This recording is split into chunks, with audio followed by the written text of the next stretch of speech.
Yeah, Minecraft reaction, but I'm 10 blinkers deep. Yeah, sorry. Number 1. Jeez.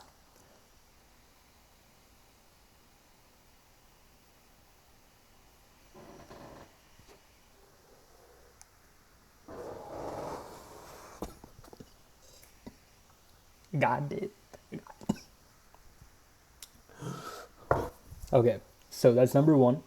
And now, guys, we're gonna get into the reaction. And guys, I just uploaded a video just like this, the Calligator Sisters, if you guys want to watch. It is also another very long video, like hour plus reaction. But I'm enjoying it. Guys, by the way, yes, I was like 44 seconds into the video just to see if I liked it. Okay, I didn't pre-watch. It was 44 seconds. First of all, I'm not going to pre-watch an hour-long video. In the biggest social experiments ever done in Minecraft, I scattered 1,000 people across 4 massive islands to simulate a realistic civilization. The players were given no help or guidance. Yo, guys, by the way, this is hype. Like, I'm trying to be in one of these. If you guys have connections to, you know what I'm saying, YouTubers, or not even YouTubers, but like people in Discords that I can get in calls with, you know what I'm saying? Hit me up. I'm trying to be in one of these videos. I'll make some fire content, you know what I'm saying? Let's go. Like in real life, if you die, you remain dead. I would be a main character if I was in this. No cap. Forever. This is like Sword Art Online. Now each player has the freedom to do whatever they want. Bro, I just gave him a new idea. Minecraft Sword Art Online. To gather resources, join a society, become a dictator, or if it comes down to it, go to war. With so many people on each island, anything can happen. Whoa. With so many people on each island. They got 250 people each island, so... Guys, which island you dropping at? Realistically, I'm dropping at either of these two. The ice island has to be the worst out of all these islands. But, yeah, we either dropping in left green or right red. The desert and the desert... English, the desert and the ice biome just aren't a good idea. Anything can happen, but I can promise you one thing. Okay. This event ended up having the most entertaining story I've ever seen. This is last pause for a little bit. We're only 43 seconds in. I paused like 10 times. So pick a nation to root for. From here on, I haven't enjoy the video. I present to you the 1,000 player civilization experiment. 1,000 player Minecraft civilization. Also, I said I wasn't gonna pause again. Don't forget, if you want to participate in these videos, join my Discord server, and of course, subscribe to my channel. Guys, I might actually join this. I ain't gonna lie. All right, is everyone ready to be teleported? Jump if you're ready. No, there you go. Okay, here we go. Food items have become extremely guys, I'm not editing out the ads. You're gonna have to see the ads with me, no cap. Oh, I'm in. On day 1, all 1,000 players were teleported to their islands, each its own biome. We had plains, desert, snow, and jungle. This is huge. Most players spent the first day scouting their island, searching for a place to settle, but almost immediately we started to see people dying, and oddly they were all coming from the snow island. It turned out people were freezing to death after getting stuck in powdered snow, which looks exactly like regular snow but sucks you in like quicksand. This guy's trying to free his friends. Oh no. Even worse for the poor people on the snow island, trees were almost nowhere to be seen. The desert island also had very few trees, which players needed. Yeah, this is like very unfair starting, but who cares? Needed if they wanted to get wood. But the places where players did find trees quickly became extremely valuable hotspots for groups to settle at and colonize. Look at all these people coming together. Community crafting. They're making progress. Meanwhile, the people on the jungle island crafting. Y'all can't make your own crafting books. That's how had essentially unlimited trees and were thus already thinking about other things. What did you say your plan was? I'm gonna take over the world. Okay, guys, before I go on with this, I want to make some predictions on who are going to be the first of all, bro, what is this character? This looks like what I'm on right now. And Darbo 99. But anyway, I'm going to make some predictions on characters who I think I'm going to win the whole thing or at least like go far. You know what I'm saying? And if I'm wrong, we're gonna add those onto the list. So that's an extra hit. You know what I'm saying? Each person like This is you'll my understand the right-hand concept. man. Darbo. Hello, right-hand man Don't Darbo. talk to him. Darbo doesn't talk. While having Okay. a lot of trees did seem like an advantage at first, many jungle people found the island to be difficult to traverse, given the immense amount of trees and the hostile mobs that would spawn on the Yo, the lighting in this Minecraft is crazy. What is surface this path? due to lack of sunlight. Uh-oh. Uh-oh. Oh, she did. The sphere of traveling also made it more difficult for jungle people to talk with each other, since players could only read chat messages from people 100 blocks away from them or less. Although, frankly, at there least they wasn't didn't like have to see global chat in what this, me and the or admins were looking at. whatever it's called. Lastly, we get to the Plains Island, and There boy wasn't was a it voice different chat. from the others. It truly was just the perfect island to live on, with green grass, trees, animals, and no natural dangers. Guys, make a little animal family. Or farm. Not needing to Oh. worry about dying as much as everyone else, the people on the Plains Island were among the first to start mining for resources like iron or diamonds. Wait, there is voice chat because that dude They just were also talked. the I'm first to confused. build up villages and, yes, to create civilizations. Throughout the first day, you could see two main groups starting to come together. One of them a democracy led by a player named Horace Crown. We got our first main character, Horse Crown. Our aim is building the most beautiful and nicest city on the entire I don't like him, but he has a fire skin. I won't lie. server. And the second, also a democracy led by a player named Sidefall. I just want to make sure Isn't he in the other video that just came out? nobody Sidefall. dies. It was actually kind of odd how similar these two civilizations were. They were both located on the southern shore, they both had democratic elections, and their leaders both wanted good for their own people. I just hope nothing happens to change that. Ish, I'm gonna make an Among Us character. Never mind, I hope they die. Soon it was the end of day one. I'm gonna make it an Among Us. Players character. across Crazy all better. 4 islands logged off and made plans for the following day. Okay, so that was day one, y'all. That was day one. Day two. Day two.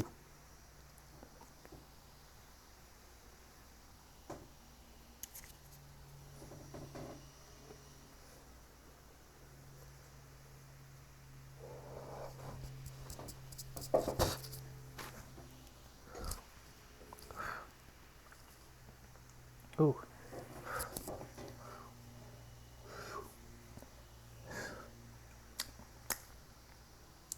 All right, let's back to the video. Back to the video. Let's go. On day 2, when civilizations really began to thrive. In the southeast corner of the desert, what used to be an empty patch of grass was turning into the desert's largest nation. Hello, good sir. Yo, what's up, Ish? What's all fun? What's up, It's Ish? back. You The might Sultan. recognize the player Storming Hell from my first Civilization video where he led a nation called the Sultanate. Well, now the Desert Dictator is back with the Sultanate 2.0, and this time with a population of over 100 people. I want to maintain order and peace. Like they got 100 active players Peace on in this. the desert. I only The see rules I only as see like established 10. 1, 2, 3, 4, 5, 6, 7, 8, 9. Yeah, I only see like 10 by people. the Sultan bro. These are my- included: wear proper attire, do not eat pork, complete your mandatory work, and most importantly, acknowledge the Sultan as the supreme and divinely chosen leader. Moving on, since it was still hard to get food in a dry climate, the people of the Sultanate focused on developing different types of food production, like Okay, I ain't trying to be that guy, dry climate. The but people I of the think you're at Sultanate the wrong place, Noodle Place. I think you're in the wrong place. focused on developing different types of food production, like fishing in the surrounding ocean. On top it focused on developing different types of I food can't. What is production, this? like Hold on. fishing in the Guys, what is this? surrounding ocean. On top of this, a player named No, he Trip does not Chicken look made like a that in chicken real life. market. Although, when I checked it out myself, it turned out to be a very different type of market. Welcome to Los Pollos Hermanos. Thank you. Would you like Las Pollos, I don't some know. totally legal sugar? Anyway, we finally go back to the Snow Island. As I was flying around, I found what I can only describe as a Bro's trapping mid game. British That's crazy shrimp. dedication. Is the cold Shrimp- climate really the best place for a shrimp-a-tang. shrimp? I mean, depends. Yeah, he's also out of his natural climate. Look at my little friend over here, you know? Wait, who's your friend? Underneath? Yeah, he's fully here. He's literally... Oh, Oh, how's he alive? he's chilling. oh, he's up here now. No, No, my fish buddy.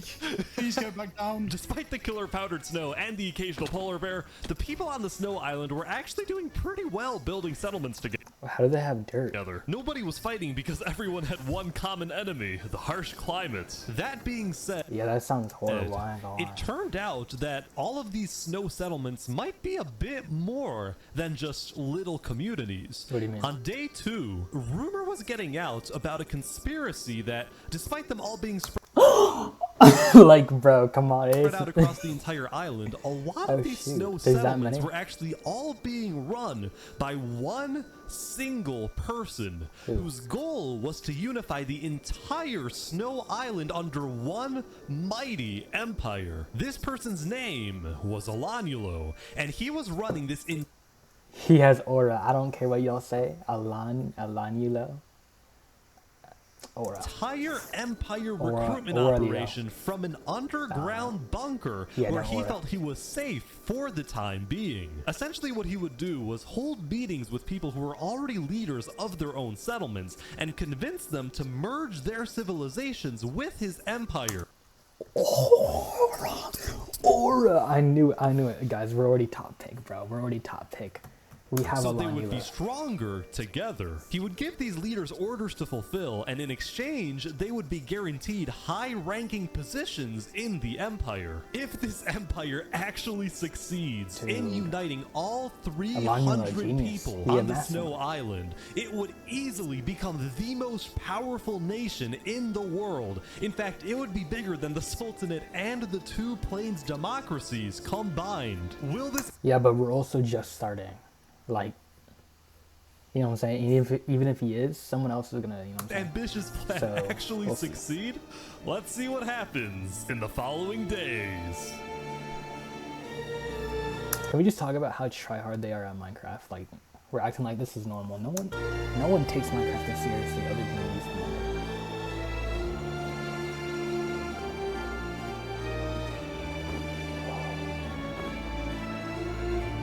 That's smart though, I ain't gonna lie.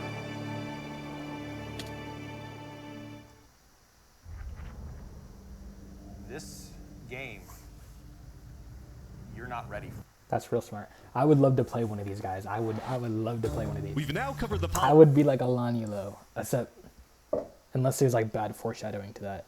I'd be whoever wins. politics of every So, island except for the jungle. So what's going on here? Well, quite frankly, I had no freaking idea. It was chaos. There were about 30 different camps and tribes spread out across the entire island, and a lot of them were in constant fights with each other. Oh. Who are the... What is going on? There's a fight here. Here's a tribe that imprisoned one of their own members for being, quote, too rich. I say we tax him and then let What him out the of heck? jail. Oh, well. Boots, take your shoes. So overall, there was chaos, nobody trusted one another, and to add to this, nobody wanted to travel too far into the jungle because they were scared of rogue tribes and especially hostile mobs. In fact, we actually Yeah, had the to jungle probably remove different. creepers on day 3 because they were killing too many people. Whoever asked. Now, there were actually 2 tribes that were considered the most influential Dude, that would suck to die to a creeper and then the day after they removed them. It's like, damn.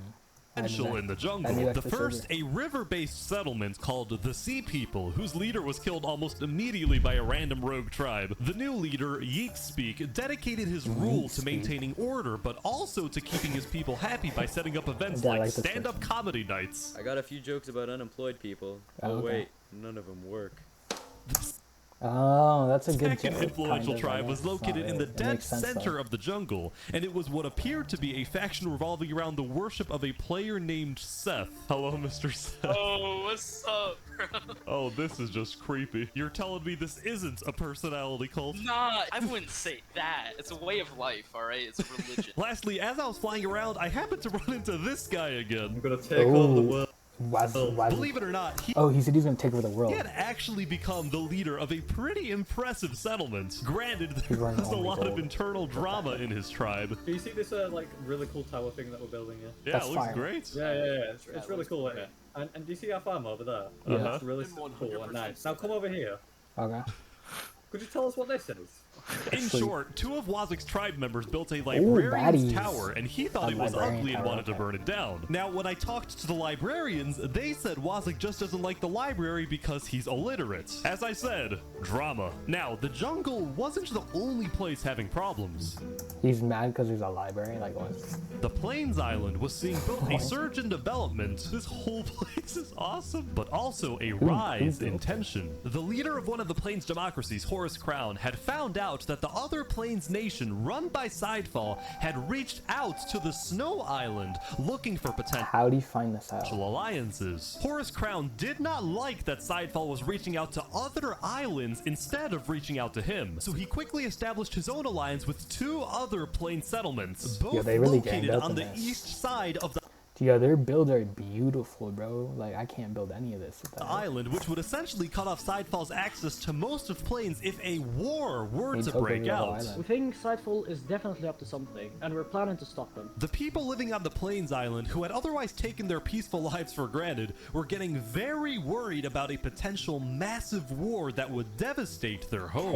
KFC. Here in KFC, we want family, not war. Meanwhile, on the desert island, the Sultan Storming Hell was not happy when he discovered that a group of mountaineers had made their home on the mountains surrounding the Sultanate. So, the two groups had a meeting to discuss this dispute over land. Why does the Sultanate have any more right to a plot of land? Simply, might makes right. We're stronger, so if it comes down to it, may the stronger group win. People in the desert were starting to get worried about Storming Hell's tyrannical nature, so some of them moved to a quickly growing democratic nation on the other side of the island. Oh, This was Sapporo. Theria, the name Theria. derived from the Greek word for freedom. I asked their elected president, Saps, about It's the the opposite Sultanate. of the Hopefully we Sultanate. can establish some peaceful relations for now. I mean, we're in the middle of a desert. Why fight, you know? Overall, I ain't gonna lie, Theria looks lit. each island had its own conflict between the desert's Sultan dominance, the plains' alliance disaster, the jungle's total chaos, and the Snow Empire's takeover. At least one of these conflicts was bound to erupt very soon. We need Alanilo to take over all of these people, except for Waz. And then, just like, we need Alanilo versus Waz. Endgame. That's what I want. That's And the almost like it. conflict was Plains. At the beginning of day 4, a propagandist told everyone that Sidefall was about to attack the Plains Island. Horus Crown Wait, that he's Sidefall was attacking? about to attack the Plains. Okay, guys. Prediction. Horus Khan.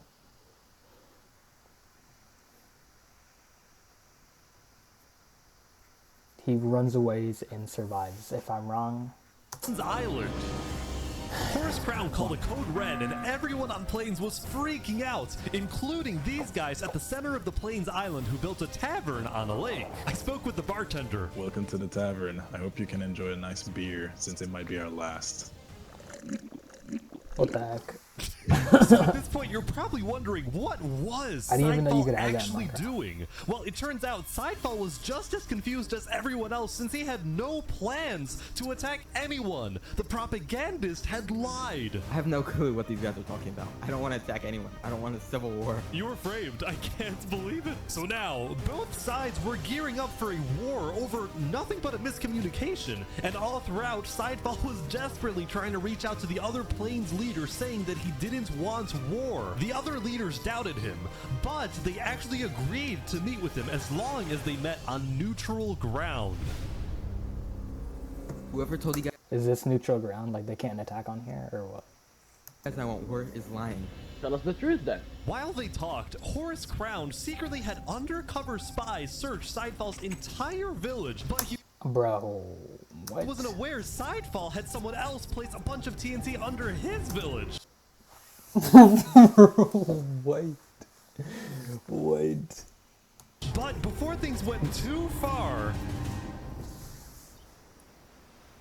folks, we have a peace deal. Okay.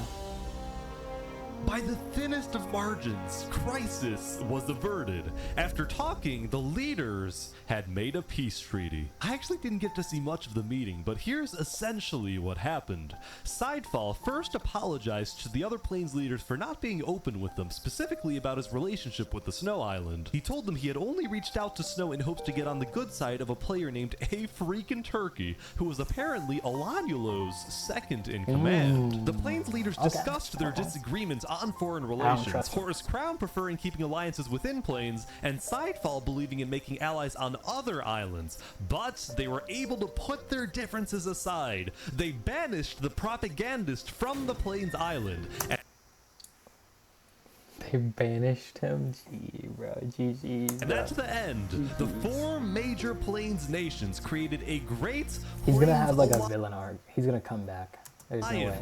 The Plains Island went from being on the brink of war to being the most united island of all. Drinks are on us!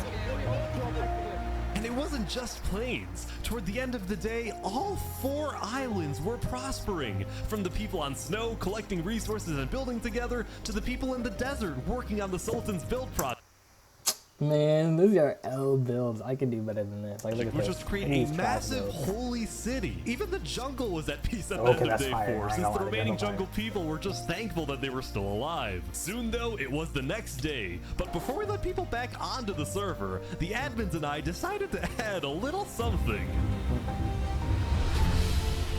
What is this, a 5th island? We added a 5th island in the center of the world, and we didn't tell the players that we did this. We wanted to see who would discover the island, how long it would take to find, and then what would happen next. So, we started up the server, and the wait began.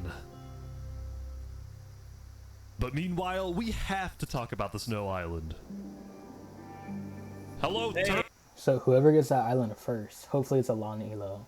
Then, like, they just won, right? Hey, hello-ish, how's it going? On day 5, the player A Freakin' Turkey finally gave me a full explanation of the mysterious Snow Empire, which I found out was named the Aculon Empire. Okay. Still fearing for his safety, the Empire's founder, Alanulo, gave orders entirely from his secret underground bunker, while his second-in-command, A Freakin' Turkey, carried out his orders and led the people on the ground. Word. You guys have settlements across the entire island. There is a lot. Just know none of it was made by slaves. The Empire relied on strict order to maintain peace. It's now 200 citizens were each assigned a daily job like building, mining, or fighting, and whenever they were online, all citizens were required to be in 2 Discord voice channels at once, which Yo, these people are tryharding, bro. I What? didn't even know was possible. Also, the Aculon Empire made it a point to document everything, including its list of members, its hierarchies, its physical landmarks. But what I found most impressive was the high-level operation going on in this seemingly regular building. This singular building is the richest place in the entire server. They called this the Quartermaster's House, and it was where the Aculon Empire not only collected and stored all its They got gold and resources, but also distributed items using a complex request system, where, for example, a citizen asks for iron ingots, and then the quartermasters decide exactly how much iron that citizen deserves, based on a detailed algorithm they developed. Has anyone tried breaking into this place? Not yet. Let's just say, if you tried to get in without permission, you're not gonna get a very nice welcome. And I kid you not, just a few minutes later, this player, Xelius, was caught trying to sneak his way in, and he was sentenced to a public execution to be held the next day. Wait, I was zoned out. And he was sentenced to a public execution to be held the next day.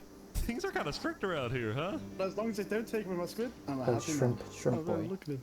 He still has a Snow squid. Aw. Island continues to be hyper-vigilant about criminals, but so were other nations, like the Desert Sultanate, which made an inescapable prison. He is surrounded by lava. Or Wazak's nation in the jungle, which made a giant sand trap. Oh, this is evil. Just you wait until we have a nice little deliberation with some. Yeah, I'm gonna be put to death, you know. Like, Dude, that's not... Even Plains didn't feel exactly safe, as this self-described capitalist nation made a giant wall to protect its people. We want to make sure that communists cannot take this away from us. But as I was talking to these guys, I got tipped off from someone in the desert that something big was about to happen.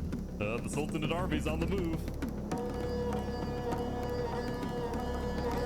The Sultan had sent his elite squad on a secret nighttime mission. Their goal? To find a group of people they're hitting that the had been flank? Okay, so they're rotating around to who? rumored to want to assassinate the Sultan. They're at the north side of the island now. Oh yeah, okay, this is our target, Okay, let's go. According to the Sultan, the people hiding in this little settlement were indeed the attempted assassins, and now the group had a decision to make. Oh, we're gonna kill this guy. Do we kill this guy? Up until now, there hadn't been any violence between desert nations. Will this be the breaking point? Wait, why'd they kill him and why didn't he fight back? We are showing the desert that if you make plans to kill me, justice will come for you. The Sultan's elite squad spent the rest of the night What day raiding are we the on? settlement. Day 5? What? Almost day 6? So for up to day 6.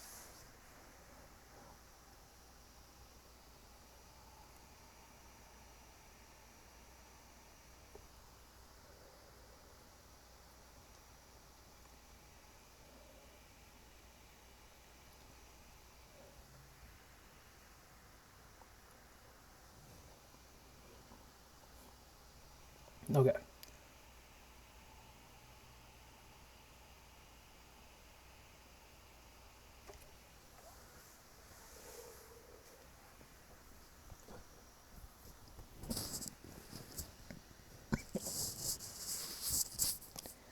Say we're at But during their chase of another suspected assassin, they ran literally into a major dilemma. We know he's running to Theria. The guy they were trying to kill was running toward the democratic nation of Theria to get asylum there. The Sultanate is really about to roll up on Theria. Holy. This could cause a major conflict. But the Sultanate's army didn't care. They barged into Theria and searched every single house to find this one person who ultimately ended up getting away. Meanwhile, the people of Theria were freaked out by the raid. But when they looked to their leader Saps for guidance, he was nowhere to be seen. He had fled.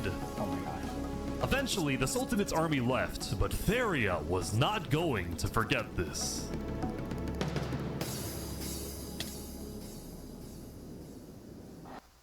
When you've got smoke-free satisfaction, you've got the freedom. Dude, I can't believe he just left though. Like, he should have started on business.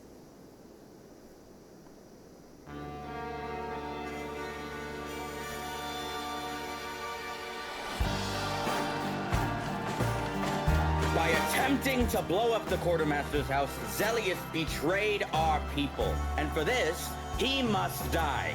Glory to Aculon.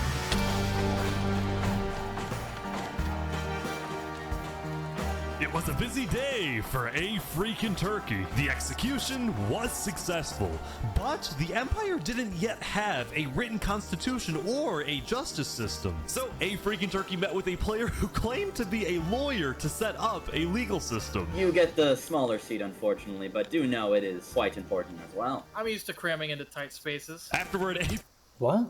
What do you mean by that? Freakin' Turkey took his guard to Drew. Okay, so we're on day 6.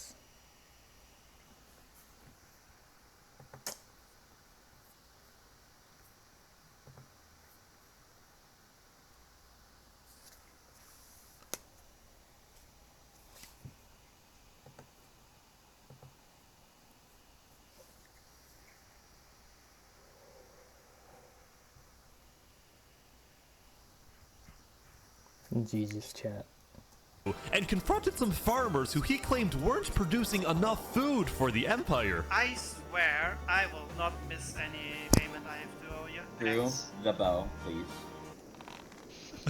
I expect 5 stacks of bread delivered within 1 to 2 business days. Even though he was a little tyrannical.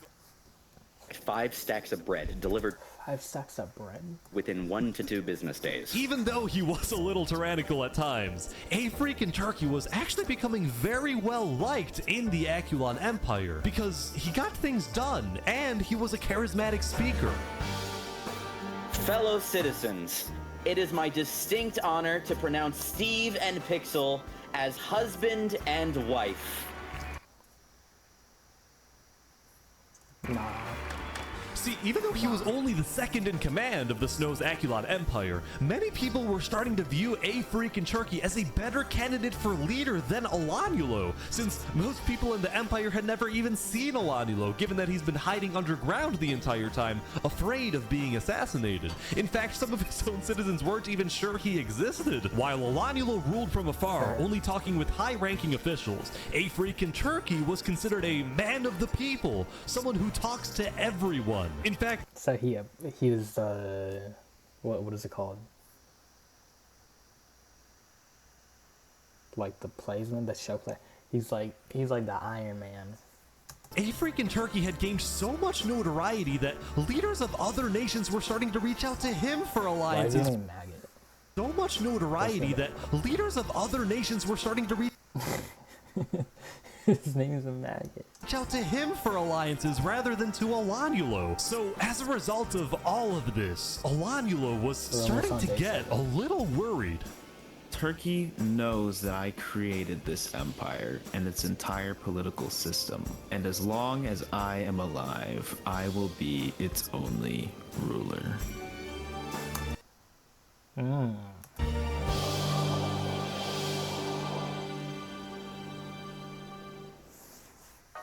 Oh my gosh. That's very funny. Our monkey religion, we hold fast to it. Here on the Jungle Island, yeah, the jungle looks fire. Things haven't slowed down one bit. Amidst the chaos, this small group had made a monkey religion, and their goal was to build the biggest tree in the entire world. The monkey never stops. While everyone else is fighting and killing each other, we are peacefully building. By now, every tribe in the jungle seemed to have its own goal. These guys, building a tree. This group, called the Blue Cross, provided food and shelter to refugees. Meanwhile, Wazak's goal, which was still Ooh, okay, the goat. to take over the world, was seemingly driving him mad, especially after the librarians built a second tower. You did this out of spite, didn't you? Yeah. Well, no. Well, yeah. Overall, it seemed like there was a lot on Wazak's mind, as if he was planning something. Something big. Is he actually the goat or not? Meanwhile, Seth and the Sea People were still the two biggest tribes in the jungle, and both pursued very innovative political strategies. For example, Seth got married, but only so he could parade around the jungle and demand wedding gifts from everyone. And you know what? It freaking worked. The Sea People, on the other hand, had taken on a massive goal, which was to finally end the chaos in the jungle, and they did this by sending out stealth groups and hunting down thieves, murderers, and anyone who they claimed did wrong. However, some of the supposed wrongdoers they killed were actually allies of Seth. In response, Seth Who is Seth? demanded that the Sea People stop their initiative immediately, but the Sea People planned to continue. All of a sudden, the Jungle Island was on the verge of a massive war, as if there wasn't enough chaos already.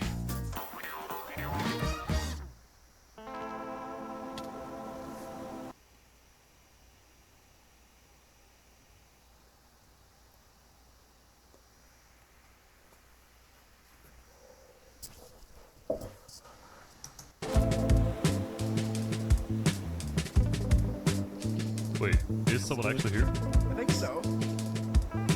Whoa, this is crazy. This is awesome.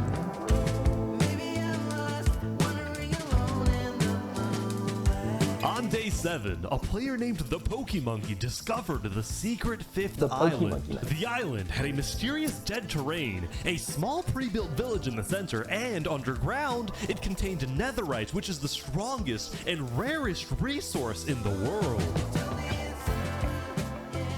Now, Pokemonkey was a part of Sidefall's nation in Plains, and he quickly alerted Sidefall about the very strange and unexpected discovery he'd just made. He's taking the blue lantern so people believe him. Guys, I'm not lying, there really is an island!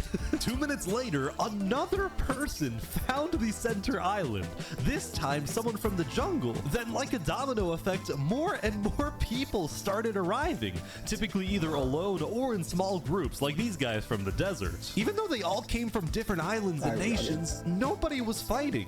In fact, they seemed to be forming friendships and simply admiring this new mysterious place. He's saying this is amazing. Quickly, word began spreading across the world that there was a 5th island, and about 30 minutes into day 7, basically everyone knew. It was crazy how fast everyone found out. Now, some nations were hesitant about visiting, believing that the island was some sort of trap, while other nations like the Aculon Empire sent out large Alon Leo the goat exploratory groups to investigate the island. So Aculon is here, but instead of mining for netherite, they're taking the wool from the tents. Wow. Oh, they don't have sheep in the snow island. That makes sense.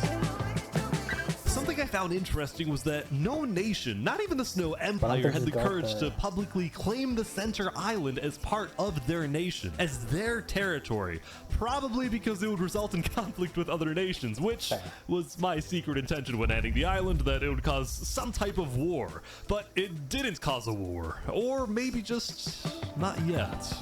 So it will. Meanwhile, I present to you the story of Los Pollos Hermanos.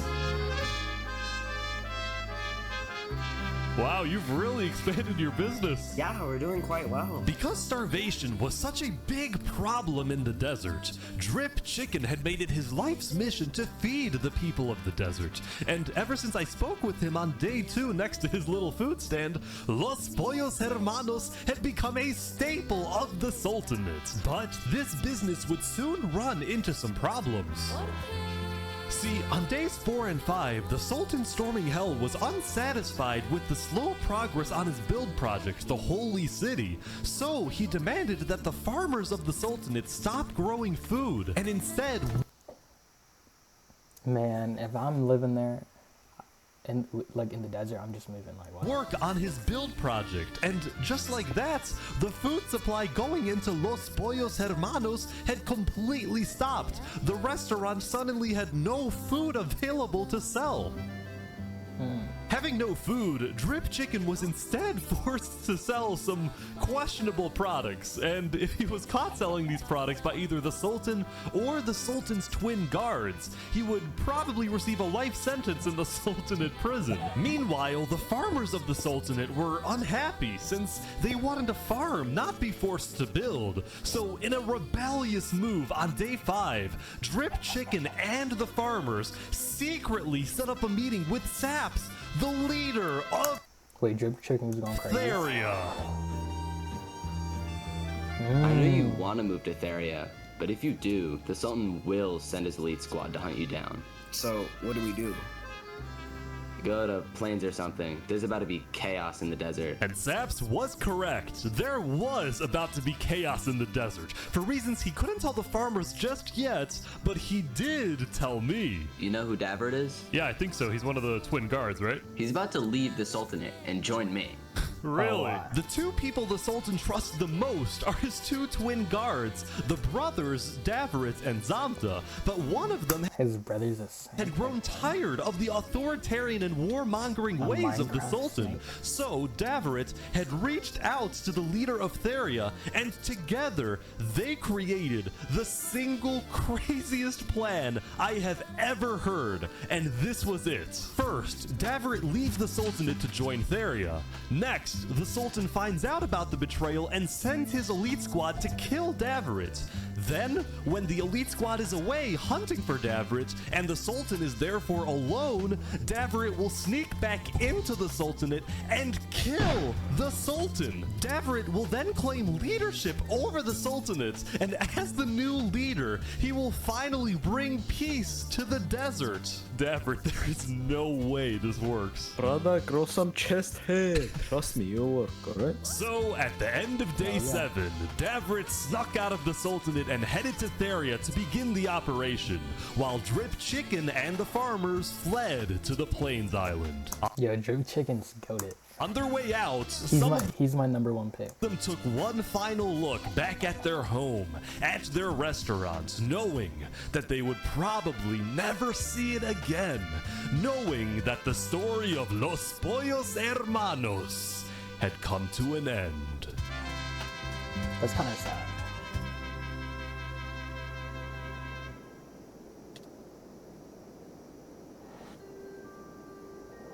On day 8, there was a major event on the Snow Island. What? For the first time ever, Emperor Olanulo had come out from his underground bunker. He had summoned the entire Snow Island to the Aculon Castle so he could publicly be crowned as the leader. Before the coronation, all high-ranking officials were required to provide Olanulo a gift. I present to you a high-quality pair of premium brand sneakers. Thank you, Applewood. I, Baron Saul Goodman, give you this present, Lord Olanulo. My presence is your present. Fire. After the gifts, Olanulo asked his second-in-command, A Freakin' Turkey, to make a speech affirming Olanulo's undisputed leadership. My friends, the Aculon Empire is the strongest nation in the world. Not because of one leader, but because of all of us. Thank you, Turkey. At the end of the ceremony, Olanulo asked all of his citizens to follow him out of the castle, down the main path of the Empire, in a symbolic move meant to showcase the unity of the Snow Island. Yeah, they're straight bots. they're sheep.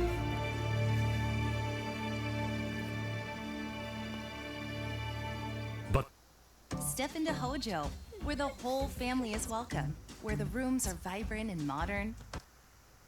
But this image of unity was only a mirage. There was a lot of discontent building within the Empire for many reasons.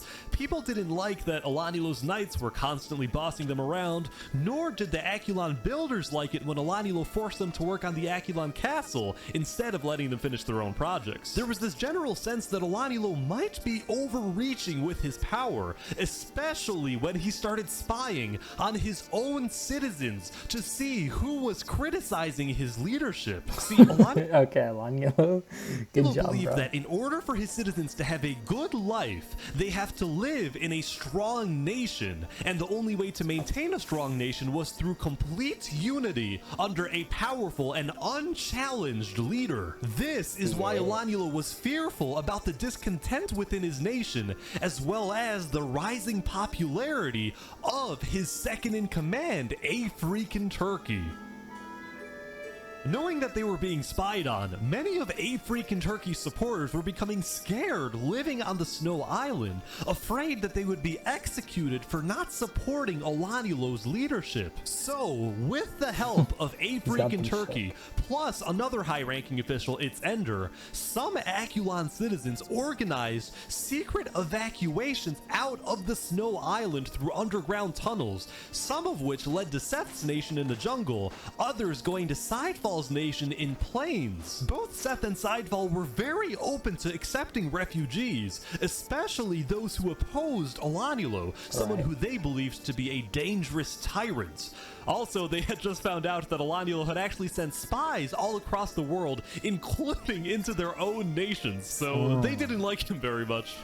I don't like Seth though, so. We're not going back until there's some form of democracy in Snow. I don't think that's gonna happen anytime soon. Meanwhile in Plains, Mr. Turkey, are you starting a revolution? No, I do not want a revolution. I just want to make sure Olanulo doesn't kill these people. When are you going back to the Snow Island? Probably tomorrow, because I'm gonna try and host a meeting with Olanulo. I just think he's gone too far. So while A Freakin' Turkey stayed on the Plains Island for the rest of the day, Seth and Sidefall created the first ever multi-island treaty.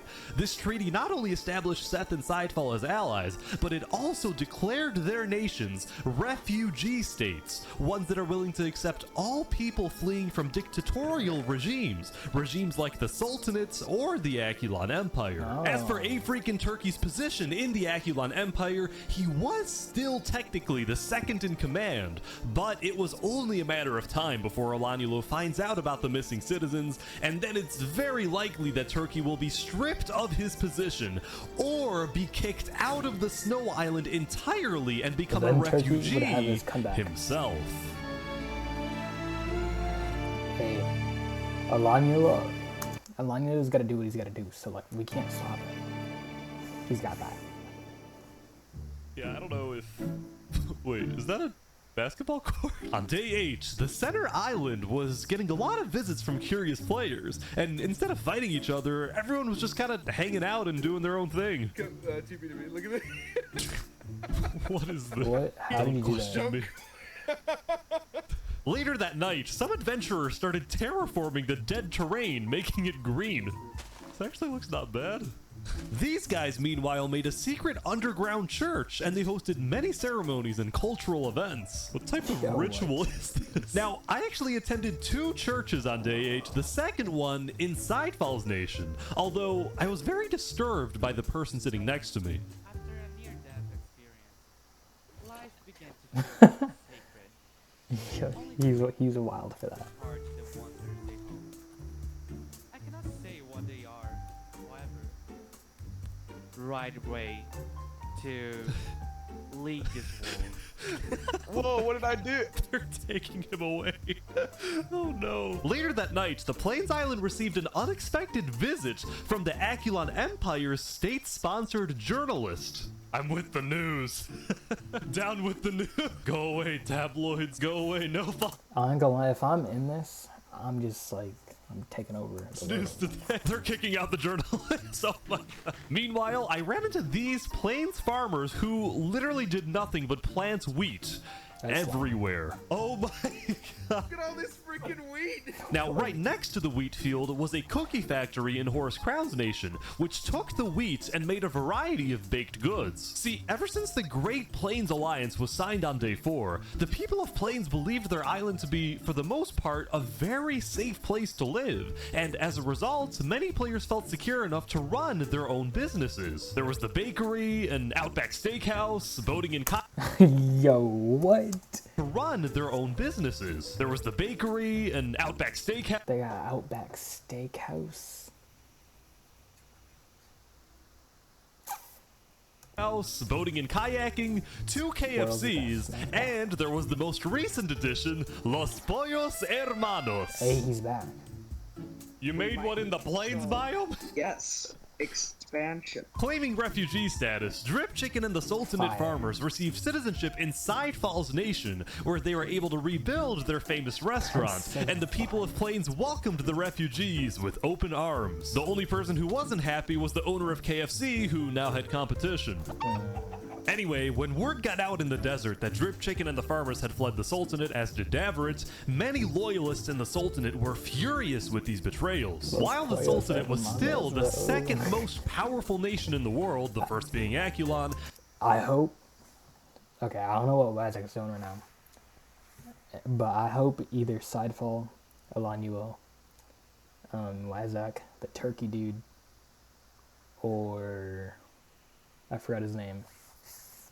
These betrayals of the Sultanate hurt the Sultan's public image, and he feared being seen as weak by the world and by his own people. So predictably, the Sultan sent his elite squad out into the desert to try to find and kill both Davrit and Drip Chicken. But instead of staying home in the Sultanate, this time the Sultan traveled with his elite squad. This threw a wrench into Davrit's assassination plan, and Davrit had no choice but to keep hiding underground until he saw an opportunity to strike. Meanwhile, this threw a wrench into Davrit's assassination plan, and... Wait, what did? Chicken. But instead of staying home in the Sultanate, this time the Sultan traveled with his elite squad. This threw a wrench into Davrit's assassination plan, and Davrit had no choice but to keep hiding underground until he saw an opportunity to strike. Meanwhile, the leader of Theria, Saps, was extremely worried because he knew that the fate of his nation and his people rested on this assassination attempt. If it succeeds and the Sultan is killed, well, then all is well. But if it fails, it will only be a matter of time before the Sultan finds out that Saps was behind the plan, and then there is no doubt that the Sultan will seek revenge and absolutely obliterate Theria, killing not just Saps, but all his people who, by the way, were entirely innocent. Saps purposefully didn't tell any of his citizens that he was involved in an assassination plot because they definitely wouldn't approve of something that puts them in such danger. Yeah, no, Flexion. All of this tension in the desert was really starting to get to some people, like this group, which made a giant lava wall around their civilization. That's so cool. They wanted nothing to do with the politics of the desert, and they were rather paranoid about everything. The walls keep us safe. We can't leave the walls for long, because then we're not safe. Everyone inside the walls is safe, everyone outside is not safe. They're strangers, we shouldn't trust them. Oh, by the way, also don't push any buttons you find in here. Okay. I actually think this group was more of a cult than a civilization, but still, I think they had the right idea. And now we go back to the Jungle War. I say war because both major nations had already basically decided that they cannot coexist in the jungle. Seth was mad at the Sea People for killing many of his allies, while the Sea People were mad because Seth wouldn't let them kill those who they believed to be criminals. Neither nation was willing to compromise on this, so war seemed inevitable. However, because Seth had also recently formed an alliance with Sidefall from Plains, a war between the two jungle nations would likely cause Sidefall, as well as the rest of the Plains Island, to join the battle, thus turning this into an actual world war. So, given that the stakes were so much higher now, both sides agreed to have one final meeting to maybe work things out. It was Wazak who quickly offered his nation as a good neutral location for the meeting, and he was quite enthusiastic about hosting. On day 8, Seth and the Sea People sent their highest ranking officials to Wazak's nation, where the meeting would take place. Alright, Seth, you're up first. I think the Sea People are killing people for a lot of irrational reasons. So, you know, as an example, right? They had 5 stacks of cookies taken from them. That takes like 3 minutes to get, bro. And he's like, I don't think you should murder someone over there. We requested he give it back, and he basically said no, so he was put on KOS and we killed him. So that was exactly what Seth just said. Let me add some context, dude. Soon, the argument began to escalate. And the people you attacked were direct allies. I'm sorry, but what other ways do we have to stop the chaos in the jungle? They stole. They didn't deserve to be killed over it. Do you really want to go to war over this? Well, if you keep killing our people, then we won't just stand by and watch. Alright, fine. The Sea People declare war. Alright, let's do it. Yeah, he was ready to pop the trigger. Before a fight could begin, Wazak yelled, "Double now!"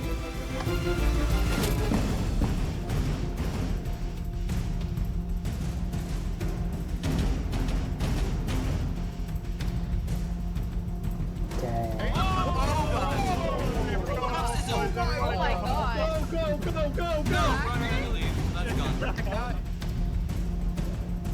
Wazak had just killed 7 people using his sand trap before getting away. Seth and the Sea People decided to put their war on hold and declared a unified worldwide manhunt for Wazak. Everyone was confused about why Wazak did this, but then I remembered something Wazak had told me the day before.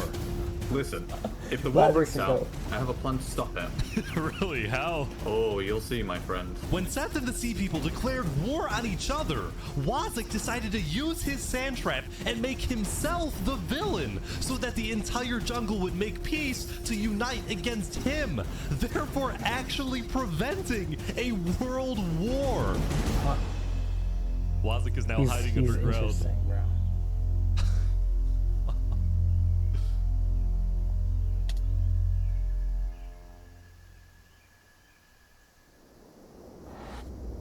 After spending most of the previous day trying to hunt down his enemies, the Sultan storming Hell decided to take a break from the hunt and attend a wedding hosted by a small neighboring desert nation.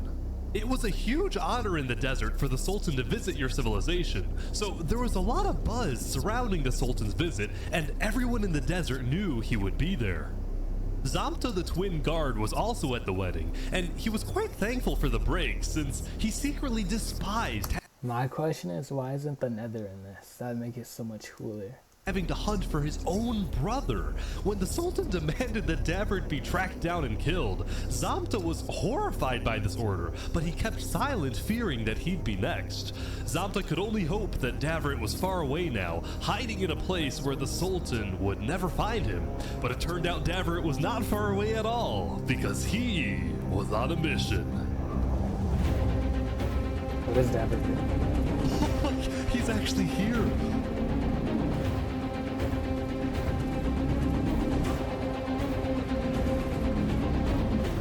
Davrit was coming to kill the Sultan, but he had to be sneaky because the Sultan was guarded by his elite team. The plan was to catch him and his team off guard since it would only take a few hits to kill him. I hope Davrit's successful. I'm so nervous right now.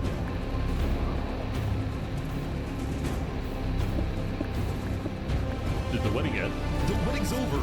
He's leaving. Oh, he's leaving.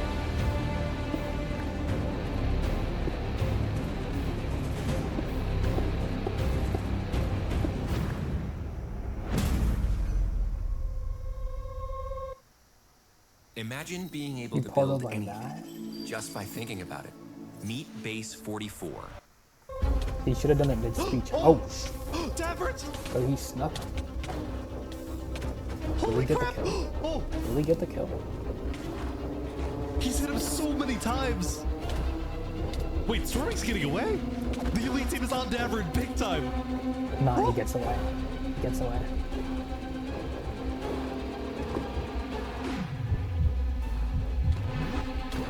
Oh!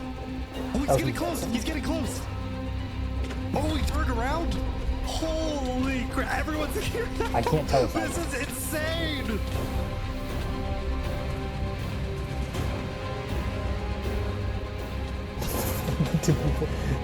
Yeah, they're just watching. That would be me. I'm like, I ain't trying to be in that. I'd be over here watching with them.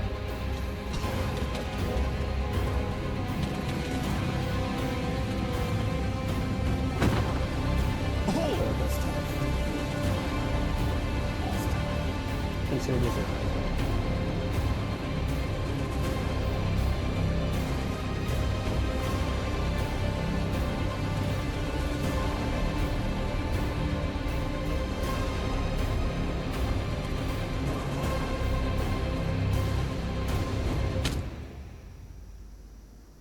What?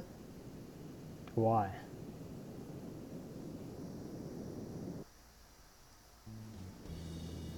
Is it because Darvit Sultan's on his way back home, I think. What is happening? Yo, you better try kill him. Yes. Do it better.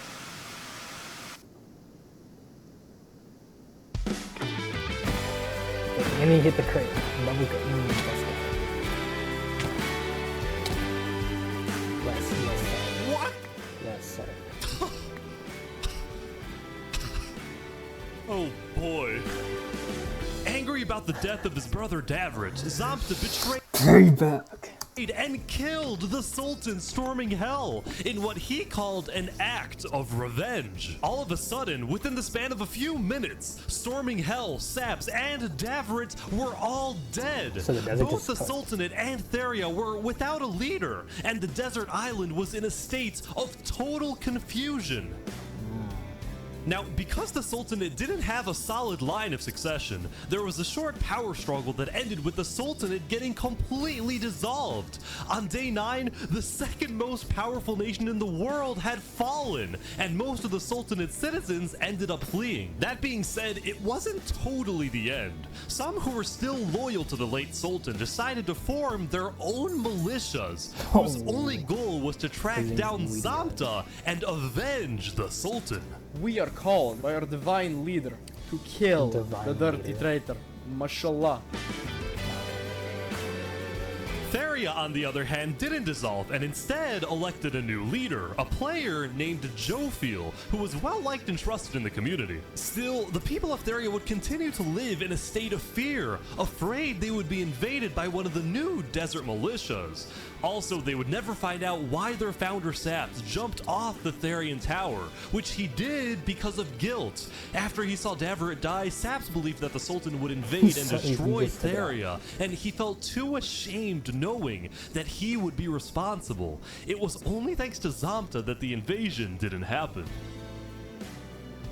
The death of the Sultan sent shockwaves throughout not just the desert, but the whole world. Many nations went on lockdown, including the Akulon Empire. While they technically weren't allies, Emperor Alanielo had always admired Sultan Storminghell's strong authoritarian leadership. Of course he did. Like, so after the lockdown, Alanilo sent his diplomats to the desert to offer support to the Sultanate militias. At the same time, on the Plains Island, Drip Chicken of Los Pollos Hermanos was watching the desert from afar, and he was worried about these rumored desert militias. Because Drip Chicken was from the desert, he was able to educate his customers in Plains about the politics of the desert, and after Saps' death, he encouraged Sidefall to send diplomats to Theria quickly, and Sidefall did just that. On day 9, Theria officially joined Seth and all the Plains nations in the refugee state contract, and what originally started as a simple refugee agreement between Seth and Sidefall had now turned into a worldwide alliance called the Alliance of Democratic Nations, or okay, that's way too serious of a name, bro. Put simply, the Allies. There you go. Thank you. Bro, you said like the diplomatic trait, bro. You're playing Minecraft.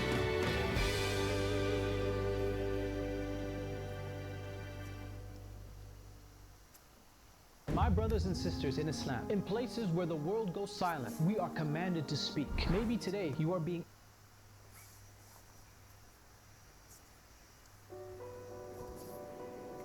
As the people of the Aculon Empire continued their daily routines, the highest-ranking officials of the Empire gathered to discuss the new existential dilemma they were now facing. The Aculon Empire had always been the most powerful nation in the world, and it still technically is, but when adding together the populations of all the states in the Democratic Nations Alliance, it is the allies that have more people overall. This made Aculon officials extremely worried. They saw this as the first legitimate threat to the regime. Alanilo agreed with this view, but at the moment, his attention was on another problem entirely. The problem known as African Turkey. Bro, no, he's your boy. African Turkey's rise to popularity had always bothered Alanilo, but now this conflict was at an absolute breaking point because yesterday, one of Alanilo's spies caught African Turkey helping Snow citizens flee the Empire. Fleeing or defecting was strictly against Aculon law. Alanilo's spy also saw African Turkey hanging out with not just Sidefall, but nearly all the major Plains leaders, which made Alanilo think, is African Turkey planning something? Is he secretly working with the allies? Is he about to orchestrate a full-scale revolution or an invasion of the Aculon Empire?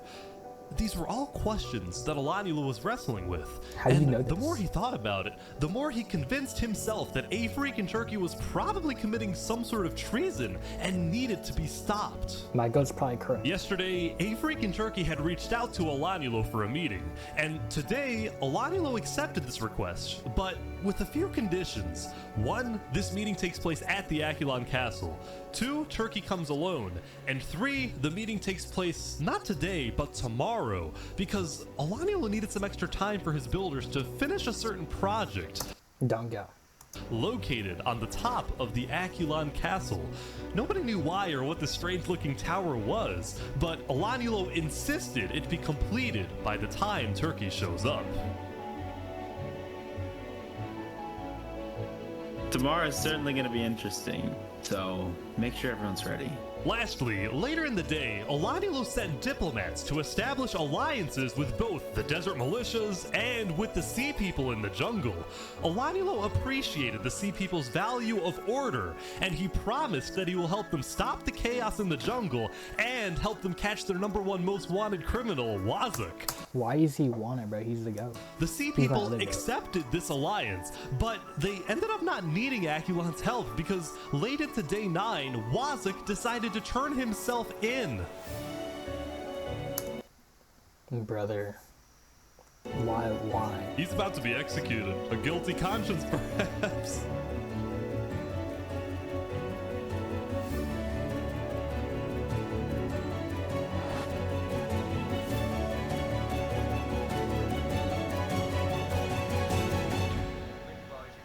All right, Wazuk, I understand you have a prepared statement. You may now read your final words. Yes, thank you. Hello everyone, it's your old friend Wazok. In the beginning, I wanted to rule the world. But I've made some bad decisions. And now, it's my time to go. You killed innocents. If there's one thing I've learned, is that time can never be your trusted friend. Yeah. Oh my god, he's dead. Long live the jungle. He better not actually go out.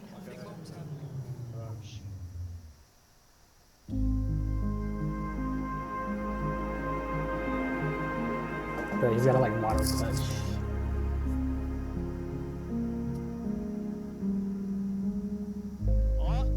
Oh. Why? After deciding that being a criminal in hiding isn't how he wanted to live, Wazok instead chose to face his inevitable death on his own terms, and by doing that's lame, bro. So, he gave the jungle one last moment of unity.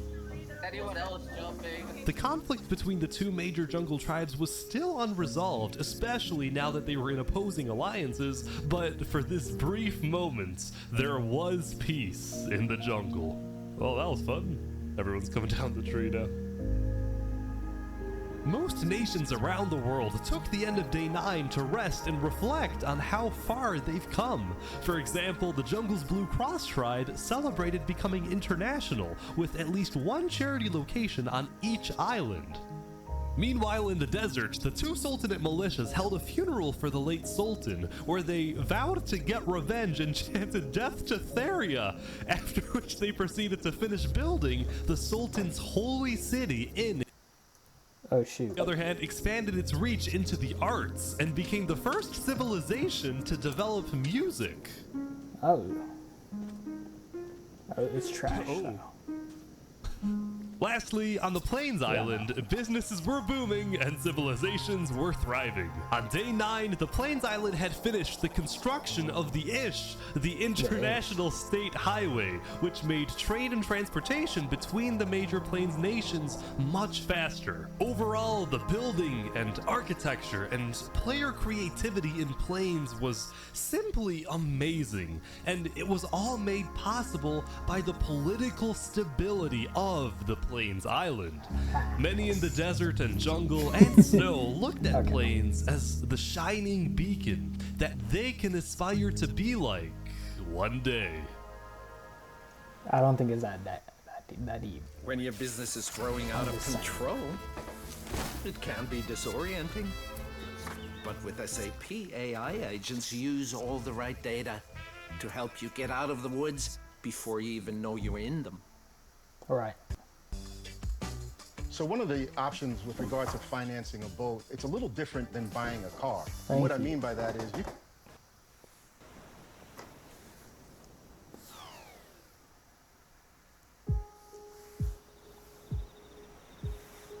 As the end of the day approached, A Freak and Turkey returned to the Plains Tavern after spending the day traveling around the world, visiting civilizations in the jungle, the deserts, and of course the Plains Island.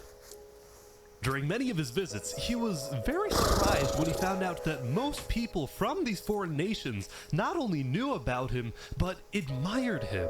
This was because rumor had spread about his disobedience to Alanyulo, and as a result, he had earned a worldwide reputation as the savior of refugees, the honorable rebel, the man who stood up to the emperor, Hey, don't even talk about Alanyulo in a bad way. Everywhere A Freak and Turkey went, he was welcomed with open arms. By the way, I think he would have been perfect for that. Yeah, I heard there was a comedy show here. You should have called me over. When it came to the Akulon Empire, the truth was, A Freak and Turkey had no intention of causing any type of uprising or revolution. In fact, he was strictly against the idea, knowing just how devastating a major war would be. But he did want change in the Empire. During his prolonged stay in Plains, he had seen what freedom and democracy look like. He had come to regret his more tyrannical actions in the early days, and he now envisioned a reformed Aculon Empire. His new dream was to bring democracy to Snow, bring freedom to the people of the Aculon Empire, and make the Snow refugees feel— See, that all sounds like good things, but Alaniel don't like that, and we rocking with my boy Alaniel, so feel safe to come back home. I might just be overly optimistic, but I think we can achieve world peace. Okay. If a freaking Turkey is able to convince Alanilo to convert the empire from a tyrannical dictatorship into a free democracy, and then the Aculon Empire ends up joining the Allies, then world peace wouldn't just be a far-fetched idea for wishful thinkers. It would actually happen. I hope it doesn't. With this massive goal in mind, a freaking Turkey prepared for tomorrow for his big meeting with Alanilo.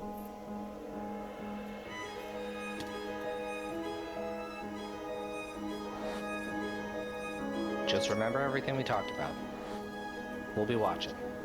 Before a freaking Turkey took off for the Snow Island, he had met with the 4 major plains leaders one last time to tell them what he hopes to achieve in his upcoming talk with Alanilo. The Plains leaders were pessimistic. See, when they heard about Alanilo's strict conditions for the meeting to take place, they suspected that this was going to be the meeting where Alanilo removes Turkey from his second-in-command position, or worse, puts Turkey in Aculon's prison. Whatever happens today, the Plains leaders promised Turkey that he has the full support of the allied nations. Even if they can't attend the meeting, they will be watching and will do whatever they can to help him.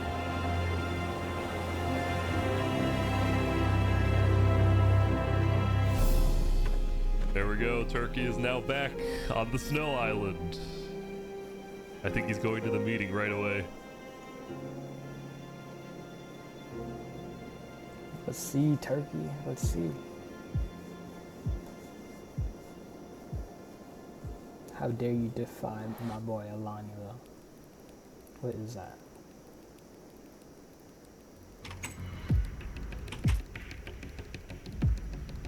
This is weird. Turkey's been in the castle for like a few minutes now, and Alanilo's nowhere to be seen. Oh, he's right here. He's on his way.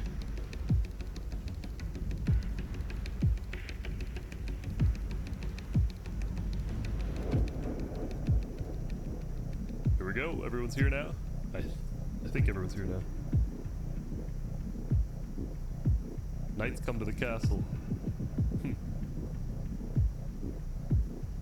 Wow, I think these are all the high-ranking officials of Aculon. They're all here. Hear ye, hear ye. Try hard. All barons, Duke Turkey, and fellow knights have now come together to speak with Emperor Alanilo. Alanilo, would you please start the conversation? Wait. Turkey, hold up. So before we begin, sorry to interrupt. I have a special thing I want to do real quick. Wait. Here.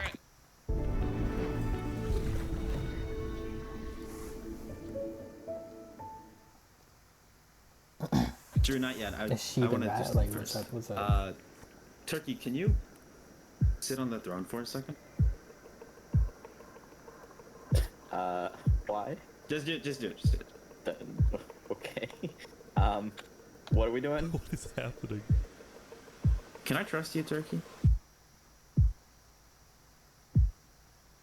Yeah? You like this, right? Sitting on the throne? You put me on here. I don't know what you're talking about. In front of all these people? What are you getting on about? I know that you've colluded with the Plains Alliance. And I know that you want to take over this nation. Take this throne for yourself. Whoa. What? There's nothing you can do at this point to convince me that you're not plotting a revolution against me. I caught you red-handed. No! Alanilo! Yes, I've talked with Plains. I've also talked with Desert and Jungle. I am a diplomat. And I'll tell you this, all those people that I talked with, will become our allies the moment we turn this place into an actual democracy. Cap. Why are you secretly leading people off my island? Because they thought you were going to kill them. And to be honest, so did I. So that's the point of this meeting. You want to get rid of me? You know what? How about I just leave, and you won't have to deal with me again? I'm just gonna go, okay?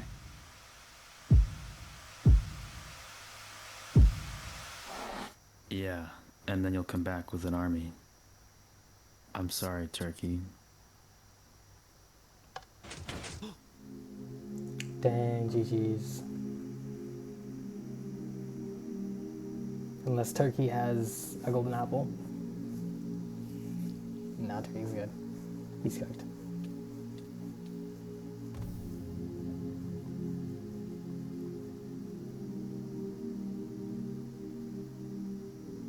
Wow.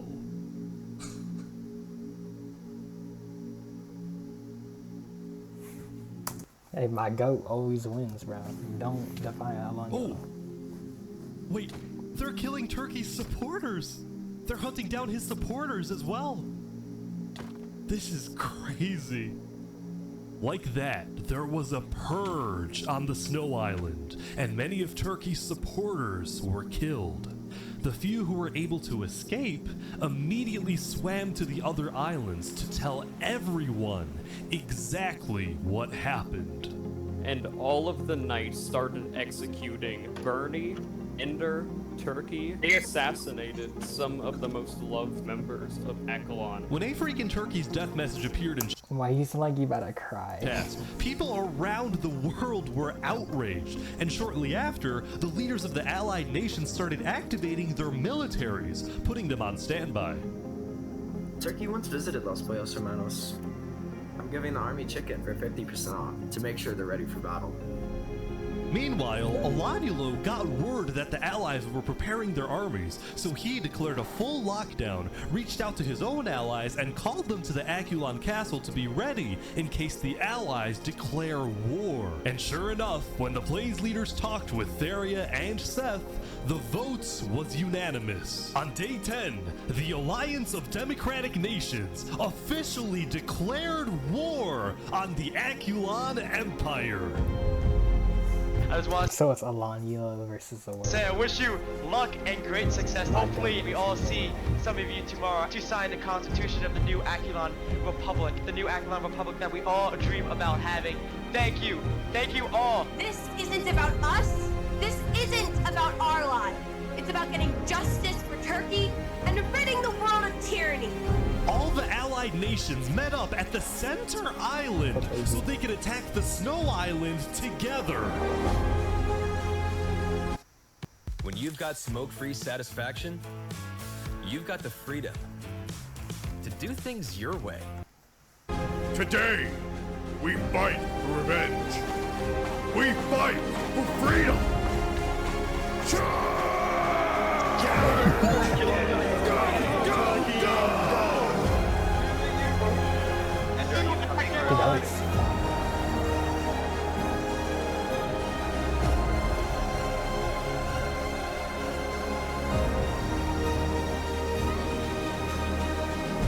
But little did the allies know, Alanielo had set a trap. The Acheron builders had taken inspiration from history and created what they called the Iron Torch, the most advanced defensive tower in the world, complete with dangerous height, sturdy walls, arrow slits, and lava cover.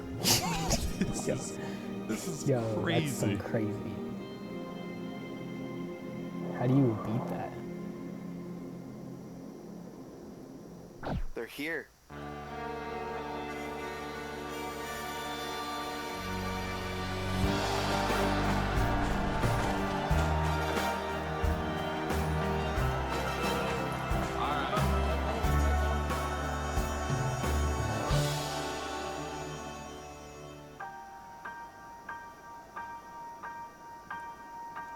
Dude, that's crazy. Time That many can people. never be your trusted friend or your sworn ally. No, it's the harshest mistress of all. And life is just a chain of moments spent, 1,000 hellos and goodbyes. Maybe a love like ours can leave out its call.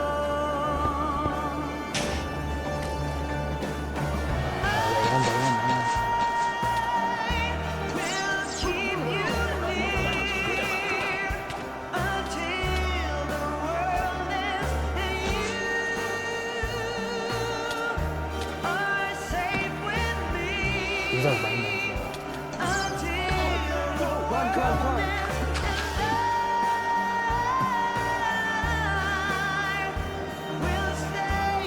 Watch out, they're coming up.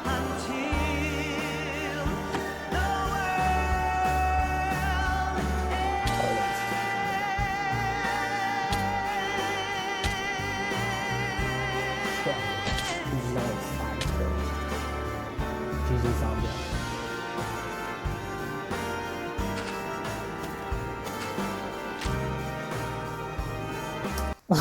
What? How's the ball off? How's the ball off? They're dropping lava on them! Watch out for the arrows! Keep going!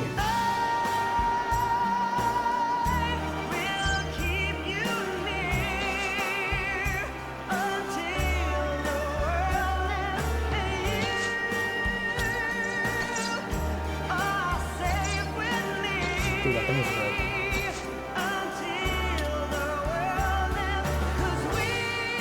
They're right below! Guys, TT!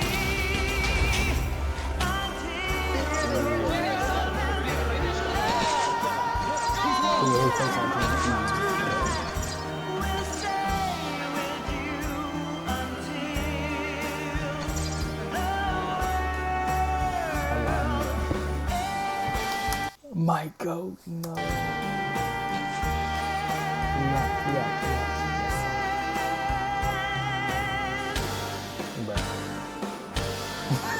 He couldn't clutch. Dang it. Wait, Elanulo died? What? Elanulo died!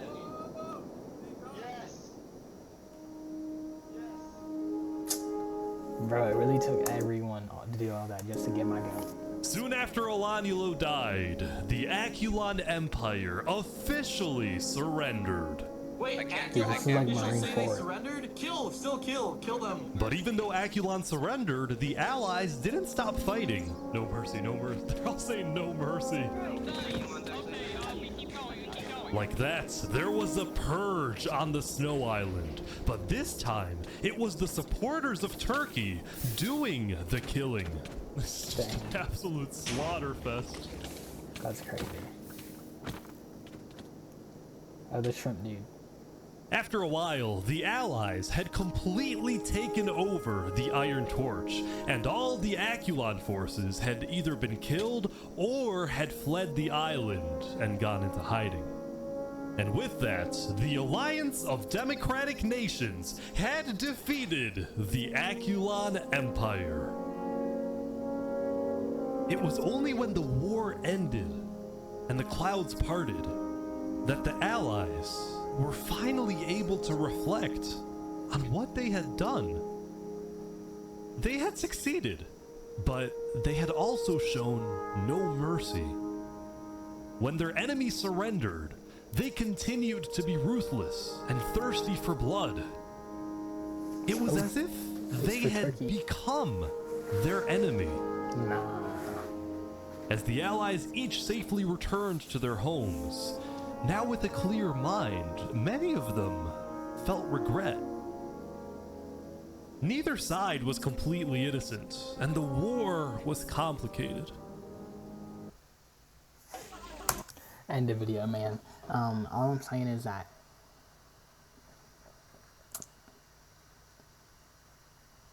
Emilio, whatever his name is, no, not Emilio. My goat? Always wins. Okay. Bye.